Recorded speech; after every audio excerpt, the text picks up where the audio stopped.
Muka surat 1. Meditips, kenali ubat anda. Muka surat 2. Apakah itu ubat? Ubat ialah bahan untuk mencegah, mengawal atau merawat penyakit. Kegunaan ubat. Pertama, mencegah penyakit. Contohnya, vaksin untuk mencegah penyakit berjangkit. Kedua, mengawal penyakit. Contohnya, ubat untuk mengawal diabetes dan hipertensi. Ketiga, merawat penyakit, iaitu melawan jangkitan, contohnya antibiotik untuk merawat jangkitan pada saluran pernafasan, mempercepat penyembuhan penyakit, contohnya antiseptik untuk merawat luka, dan melegakan gejala penyakit, contohnya ubat tahan sakit untuk melegakan sakit kepala. Muka surat 3. Kategori ubat. Terdapat dua kategori ubat, iaitu ubat am dan ubat terkawal. Ubat am atau juga dikenali sebagai over-the-counter OTC boleh dibeli tanpa preskripsi di farmasi komuniti atau kedai-kedai biasa, contohnya suplemen dan ubat demam. Preskripsi merupakan arahan bertulis berkaitan ubat daripada doktor. Ubat terkawal. Terdapat dua jenis ubat terkawal, iaitu ubat terkawal dengan preskripsi dan tanpa preskripsi. Bagi ubat terkawal dengan preskripsi, ia boleh diperoleh hanya melalui doktor atau ahli farmasi dengan preskripsi. Contohnya, ubat untuk mengawal penyakit hipertensi dan antibiotik. Bagi ubat terkawal tanpa preskripsi, ia boleh diperoleh daripada ahli farmasi tanpa preskripsi. Contohnya, ubat untuk melegakan gejala batuk atau selesema. Muka surat 4. Ciri-ciri ubat berdaftar. Terdapat dua ciri ubat berdaftar, iaitu nombor pendaftaran dan label keselamatan hologram. Nombor pendaftaran dimulakan dengan MAL, diikuti dengan 8 digit dan diakhiri dengan huruf A untuk ubat terkawal, diakhiri dengan huruf B untuk produk semula jadi dengan tuntutan terapeutik, diakhiri dengan huruf X untuk ubat am OTC, diakhiri dengan huruf T untuk produk semula jadi iaitu ubat tradisional dan homeopati, atau diakhiri dengan huruf N untuk suplemen kesihatan.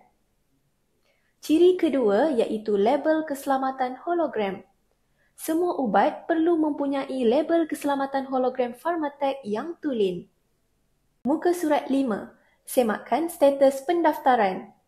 Status pendaftaran produk boleh disemak melalui laman web bahagian Regulatory Farmasi Negara NPRA di npra.gov.my atau melalui aplikasi NPRA Product Status yang boleh dimuat turun ke dalam telefon pintar. Semakan ketulinan label keselamatan hologram. Ketulinan label keselamatan hologram Pharmatech boleh disahkan melalui pengimbas Pharmatech yang terdapat di farmasi komuniti atau aplikasi PharmaChecker yang boleh dimuat turun ke dalam telefon pintar. Muka surat 6. Amalkan konsep 5B, iaitu 5 betul setiap kali mengambil ubat. Pertama, pengguna ubat yang betul. Kedua, ubat yang betul. Ketiga, dos yang betul. Keempat, cara pengambilan yang betul. Dan yang kelima, masa yang betul. Muka surat 7. Fahami label ubat. Maklumat konsep 5B boleh didapati pada label ubat. Maklumat yang ada pada label sampul ubat ialah nama dan alamat pihak pembekal atau penjual seperti hospital, klinik atau farmasi, nama pesakit, arahan dan cara pengambilan, nama ubat dan kekuatan, nombor rujukan pesakit, tarikh ubat dibekal atau dijual, masa pengambilan dan harga ubat.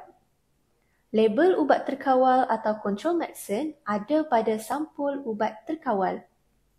Dapatkan perkhidmatan label ubat mesra OKU di fasiliti kesihatan yang terpilih.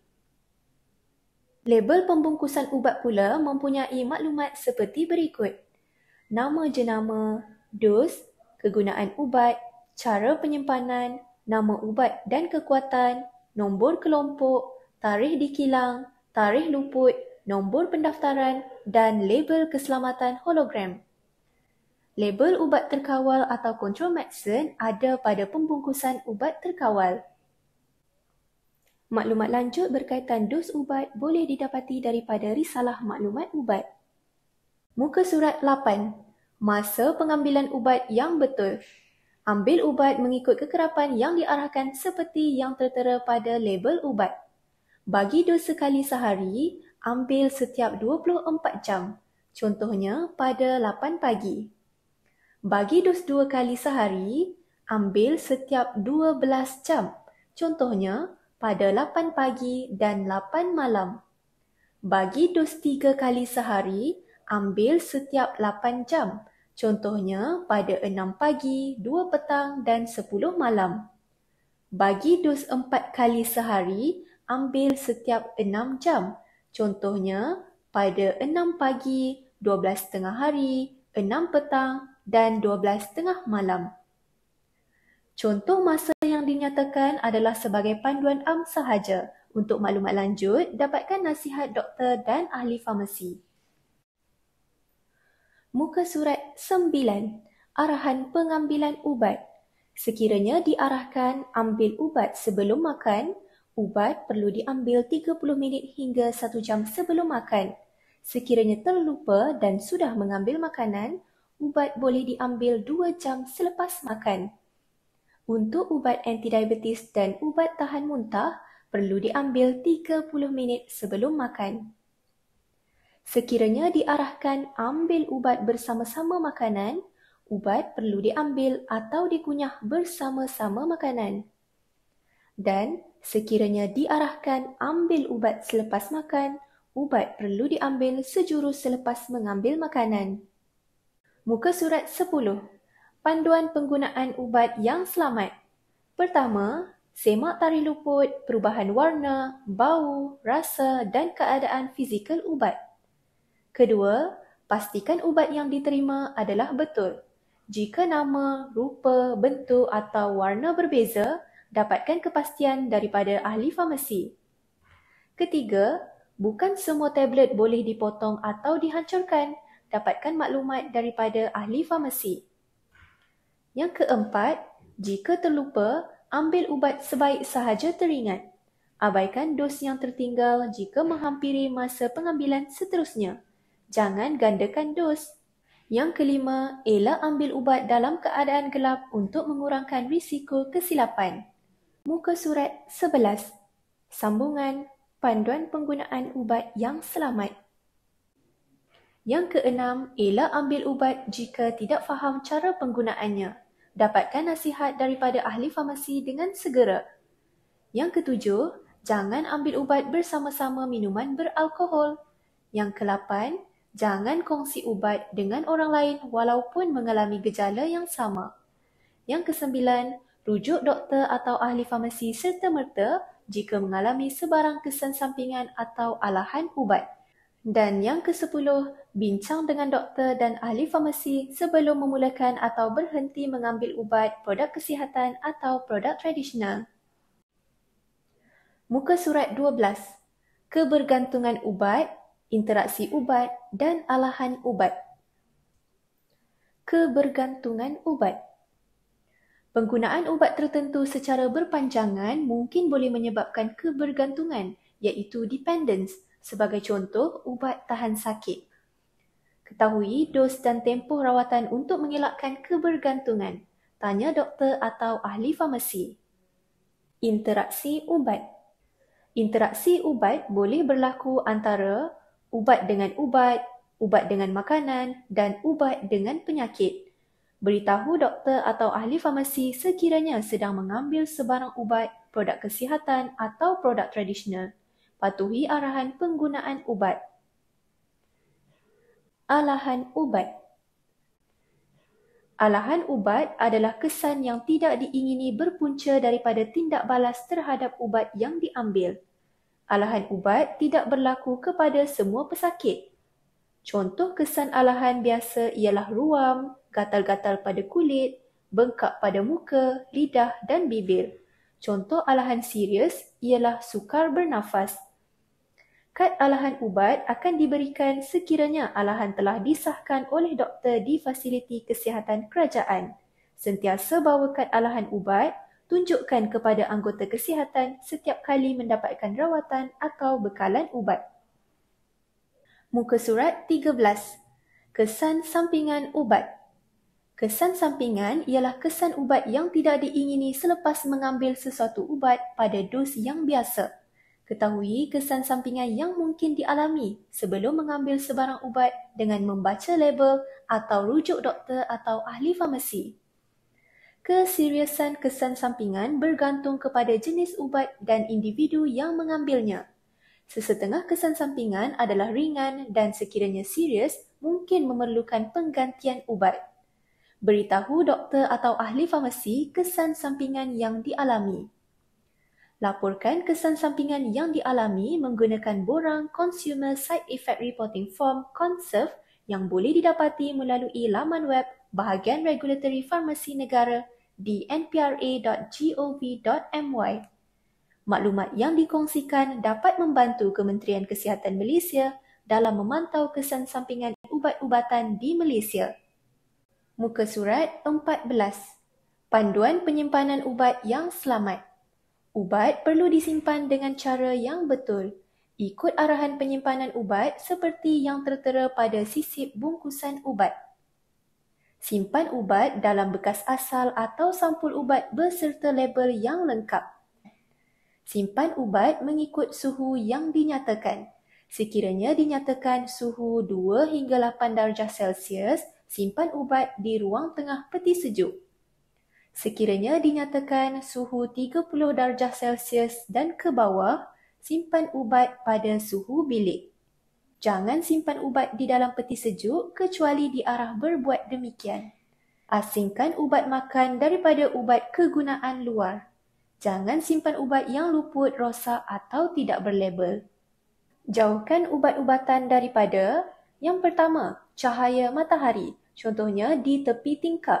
Yang kedua, haba, contohnya di dalam kenderaan untuk jangka masa yang lama, di tepi dapur memasak atau di atas peti sejuk. Yang ketiga, kelembapan, contohnya di dalam bilik mandi. Yang keempat, kanak-kanak, contohnya di atas meja makan atau tempat yang mudah dicapai oleh kanak-kanak. Muka surat 15. Panduan penyimpanan ubat di rumah. Jangan simpan ubat di dalam bilik mandi, di atas meja yang rendah, di dalam kereta, di atas meja makan, di dalam kabinet berdekatan dapur memasak atau di atas rak terbuka yang rendah. Sebaliknya, simpan ubat di dalam kabinet di bahagian atas. Muka surat 16. Lupuskan ubat dengan cara yang selamat. Ubat-ubatan yang telah rosak, melepasi tarikh luput atau tidak digunakan lagi perlu dilupuskan dengan cara yang betul. Jangan lupus ubat bersama-sama sisa domestik, dalam tandas atau sinki atau secara langsung ke dalam sistem pengaliran. Pelupusan ubat-ubatan dengan cara yang salah akan meninggalkan sisa farmaseutical iaitu ubat di dalam sumber air seperti sungai, tasik, kolam dan laut. Sumber air ini juga yang akan dirawat dan diproses untuk kegunaan aktiviti seharian manusia. Contohnya, dijadikan sumber air minuman. Sebaliknya, lupuskan ubat dengan cara yang selamat. MyMedisafe. Layari www.mymedisafe.org.my untuk mengenal pasti pusat pengumpulan ubat-ubatan dalam simpanan pesakit yang berhampiran. Polisi pelaksanaan adalah bergantung kepada pusat pengumpulan ubat yang terlibat. Muka surat 17. Lindungi alam sekitar untuk generasi akan datang. 5 langkah mudah pelupusan ubat. Pertama, semak. Semak dan asing ubat yang telah rosak dan melepasi tarikh luput. Yang kedua, hapus. Hapus label keselamatan hologram dan maklumat peribadi pada pembungkusan ubat. Yang ketiga, bungkus. Bungkus ubat dalam bekas yang bersesuaian tanpa perlu dikeluarkan daripada bekas asal. Yang keempat, lupus. Bawa ubat tersebut ke lokasi pengumpulan ubat. Dan yang kelima, imbas. Imbas kod QR pada bin pengumpulan ubat dan jawab soalan tinjauan. Ubat yang dipulangkan tidak akan digunakan semula untuk pesakit lain. Ubat tersebut akan dilupuskan dengan cara yang betul melalui syarikat pelupusan. Pelupusan ubat-ubatan secara selamat, tanggungjawab semua. Muka surat 18. Panduan pembelian ubat. Dapatkan nasihat daripada doktor atau ahli farmasi sebelum membeli sebarang produk kesihatan. Jangan terpedaya dengan iklan yang mengandungi tuntutan melampau serta menggunakan pernyataan seperti terbaik, berkesan, mujarab, dijamin selamat dan lain-lain. Iklan ubat yang telah diluluskan dalam bentuk audio akan mempunyai pernyataan, iklan ubat ini telah diluluskan oleh Lembaga Iklan Ubat. Iklan ubat dan perkhidmatan kesihatan yang telah mendapat kelulusan Lembaga Iklan Ubat sahaja yang boleh dipercayai. Muka surat 19. Sambungan panduan pembelian ubat.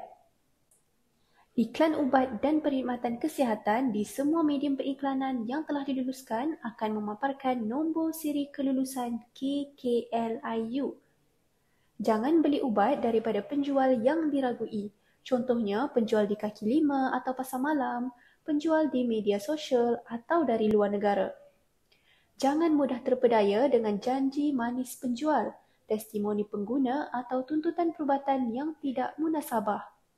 Jangan ambil makanan tambahan atau minuman seperti kopi pracampur dengan harga yang tidak munasabah kerana disyaki dicampurkan dengan bahan terlarang.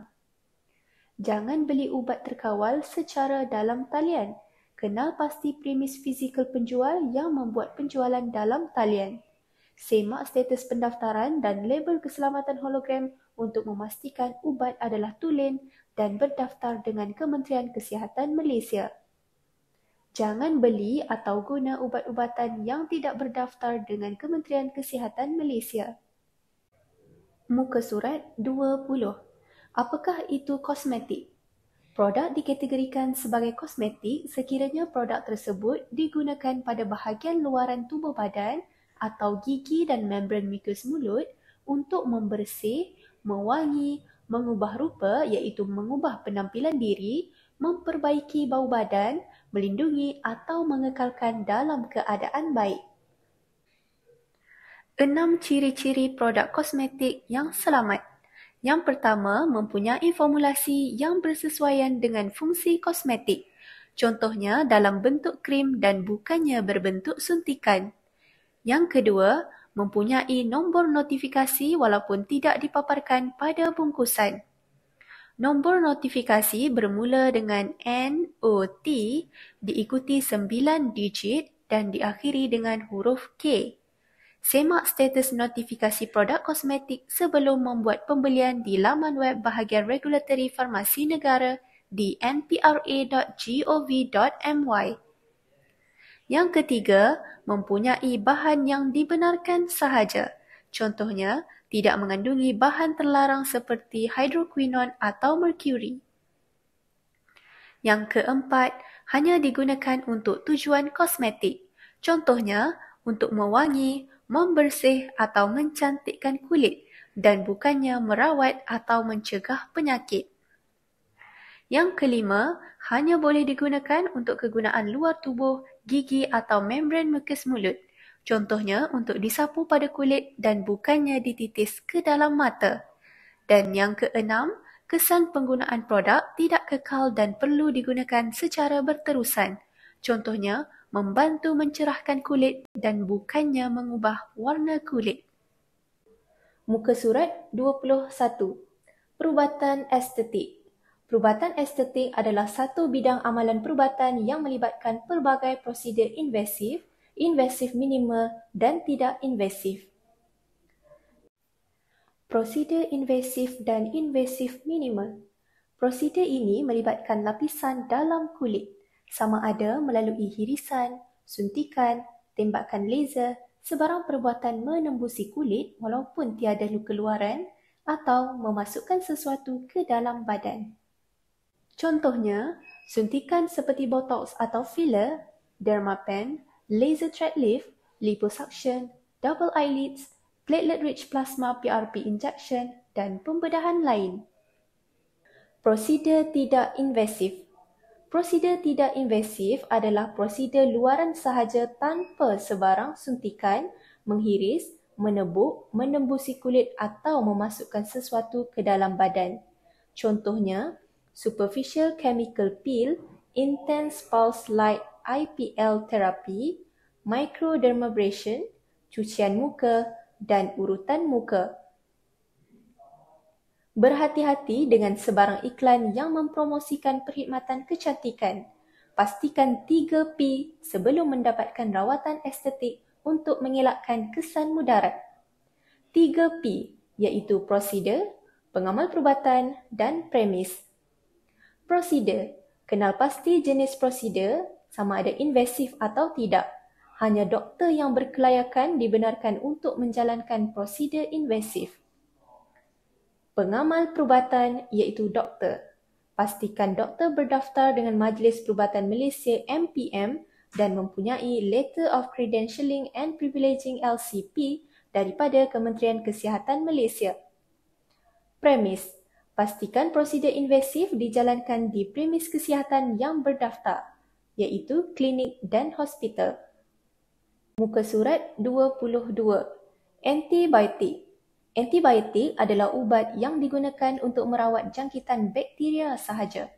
Antibiotik tidak perlu diambil jika pesakit demam, batuk, selesema atau sakit tekak yang disebabkan oleh jangkitan virus. Antibiotik juga bukan ubat untuk menguatkan imuniti badan. Penggunaan antibiotik secara tidak wajar boleh menyebabkan kerintangan antibiotik. Kerintangan antibiotik ialah keadaan antibiotik hilang keupayaan untuk membunuh atau merencat pertumbuhan bakteria yang boleh mengakibatkan kegagalan rawatan dan membawa maut. Tip mengelakkan kerintangan antibiotik. Yang pertama, hanya ambil antibiotik apabila doktor telah mengesahkan terdapat jangkitan bakteria dan memerlukan rawatan antibiotik. Yang kedua, jangan menggesa doktor untuk memberikan antibiotik. Yang ketiga, ambil antibiotik seperti yang diarahkan oleh doktor atau ahli farmasi walaupun telah berasa sihat. Yang keempat, jangan gandakan dos antibiotik sekiranya terlupa mengambil dos sebelumnya. Yang kelima, jangan kongsi antibiotik dengan orang lain. Dan yang keenam, jangan ambil lebihan antibiotik atau beli antibiotik tanpa penilaian serta preskripsi daripada doktor. Muka surat 23. MyUbat. MyUbat ialah sistem perkhidmatan pembekalan ubat susulan pesakit Kementerian Kesihatan Malaysia. Perkhidmatan pembekalan ubat susulan yang disediakan melalui MyUbat ialah: yang pertama, janji temu di kaunter. Bekalan ubat disediakan sebelum pesakit hadir ke kaunter farmasi. Yang kedua, ubat melalui pos. Bekalan ubat dihantar terus ke lokasi pilihan pesakit dengan caj tertentu. Yang ketiga, loka ubat. Bekalan ubat boleh diambil pada masa yang lebih fleksibel. Dan yang keempat, farmasi pandu lalu. Bekalan ubat diambil melalui kaunter farmasi pandu lalu. Ketersediaan perkhidmatan adalah bergantung kepada fasiliti kesihatan masing-masing. Muat turun aplikasi MyUbat untuk pembekalan ubat susulan dengan mudah dan cepat. Semak dan banding harga ubat. Perbezaan harga ubat di pasaran swasta dipengaruhi oleh jenama yang berlainan, jenis fasiliti seperti hospital, klinik swasta dan farmasi komuniti dan juga kuantiti pembelian. Hak sebagai pengguna. Dapatkan harga ubat yang berpatutan, buatlah semakan harga ubat melalui perbandingan harga ubat di fasiliti kesihatan swasta atau melalui panduan harga ubat Malaysia MyPrime di laman web www.pharmacy.gov.my atau melalui bil terperinci atau resit pembelian. Pilihan terbaik dalam pemilihan ubat dengan harga yang mampu milik terletak di tangan pengguna. Muka surat 24. Dapatkan risalah ini dalam versi audio dan pelbagai bahasa menerusi kod QR yang tertera.